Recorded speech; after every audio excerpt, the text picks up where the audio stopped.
Hi, this is James, and for today's video I want to make a video that's kind of in the style of some of my previous videos that I've done, but I want to talk about a creative theory and specifically being able to appreciate artists and art without being influenced by it in the same way of being influenced by something but not regarding it as like quality or good work. And this dichotomy I think it's kind of interesting because we all sort of engage with it, whether or not we're consciously or cognitively doing it with intention. It's a really interesting distinction because I think more often than not, you find with a lot of successful artists, the primary stuff that they listen to doesn't sound like the stuff they make at a certain point. I think at the beginning of careers, it makes a lot of sense and it's a good idea to do things that are very close to things that have already been done because it gives you a basis of things you can compare, metrics you can compare. You compare the mix of your song directly to the mix of this other song. Like if you love the Replacements, you should listen to the Replacements when you're mixing your songs. You want the mixes to sound similar, you know? And that's a very direct influence where it's, I like this thing, so I'm going to make something like it. And I think the more experience you have, you start to recognize and realize how much you can appreciate without letting it affect you or your art. Like, for example, Miles Davis is an artist that I absolutely love. I don't think that's like a crazy thing or like, you know, like so many artists love Miles Davis. My music, I don't make jazz.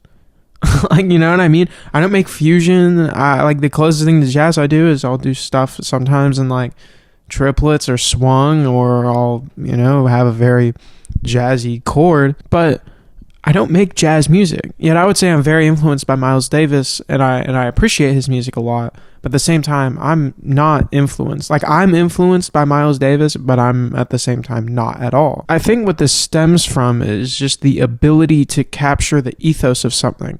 Think of the Velvet Underground. People talk about the Velvet Underground like being the first punk band, being super influential. But when you listen to their records, how many songs are like fast paced? Not that many. Like there's a lot of slow acoustic cuts from their albums. All of them have them. And I don't think that's wrong or bad. Like White Light, White Heat is like very literal. Like you can listen to that album and be like, okay, like here's how this group learned from this and learned from this and then base themselves off of that. But at the same time, like sonically, they weren't that influential. And a lot of times, I don't even think their music was being that appreciated, but people were influenced by the ethos of it. I think you see it a lot too with like rappers when they like rock artists, and I'm going to use like Kid Cudi and Lil Wayne as examples because they're both very big artists that have done that, where they've made a rock record and it's not as good as their other stuff.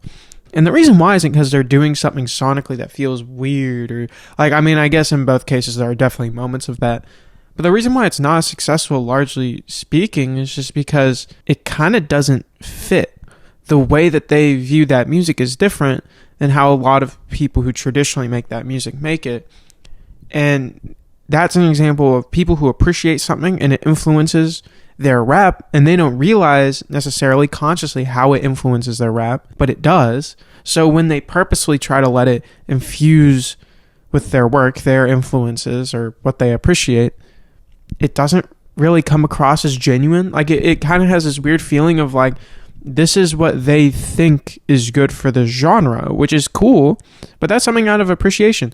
Like part of the reason why I don't make rap music is just because I know I'm influenced by a lot of rap artists in terms of the way I think about music and certain ethos of certain things and writing techniques and ideas. But I don't make rap music because I don't think it would be genuine coming from me. That's not how I personally naturally express myself. And that's okay. There's nothing wrong with that. And I think a lot of people struggle with that because I know I do it too. I don't want to act like I'm perfect or make perfect music at all. Like I don't think I've made something great yet, but I'm getting there. And like the more I embrace focusing on the expression itself and letting myself appreciate anything, regardless of whether or not it's going to influence my work, the more I grow. Because sometimes I'll be listening to something that influences let's say New Order. I'm going to say New Order because I think New Order has a very big influence on my own music. Maybe the most influential band to me personally in terms of the way I construct a song. So I will listen to other artists that were influenced by New Order and think to myself, how can I use certain ideas from here in my own work. And I almost always don't really get anything, because what I don't think about is the fact that what they're getting is the stuff I'm getting from New Order. Yeah, they'll combine other things in the same way I'm doing that. It's not really as helpful to me as if I had traced back even further of who is New Order influenced by. Oh, they decided to do this sound because in David Bowie's Low, he uses this synthesizer. Okay, listening to Brian Eno now. You know what I mean? Like, that's where I find influence, and it's like, I can appreciate a lot of things. I can appreciate anything. I mean, like, behind me, there's an Alchemist album. There's a 1975 album. There's a Talking Heads album. And a Miles Davis album. None of those sound the same. None of those projects sound the same. Even remotely close. I guess the closest would be this 1975 album and this Talking Heads album. But even then, I just appreciate all of these. I'm influenced the most by that one. Second most by that one. Third most, probably In a Silent Way. And then fourth would be The Alchemist. Now, I wasn't planning on talking about these records behind me, but I mentioned this just to be like, I can appreciate all of these in a different order and yet at the same time be influenced by them in a different order.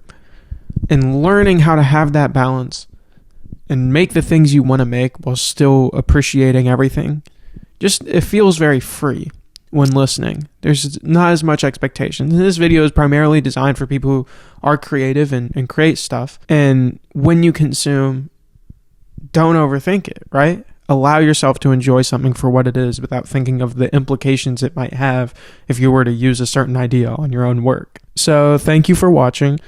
If you like the video, subscribe. I know this was a shorter one compared to some of my other videos. I also make music. You can check it out on this channel. And yeah, thank you so much for watching. What are your thoughts? Leave it in the comments. I'm actually interested to hear. And yeah.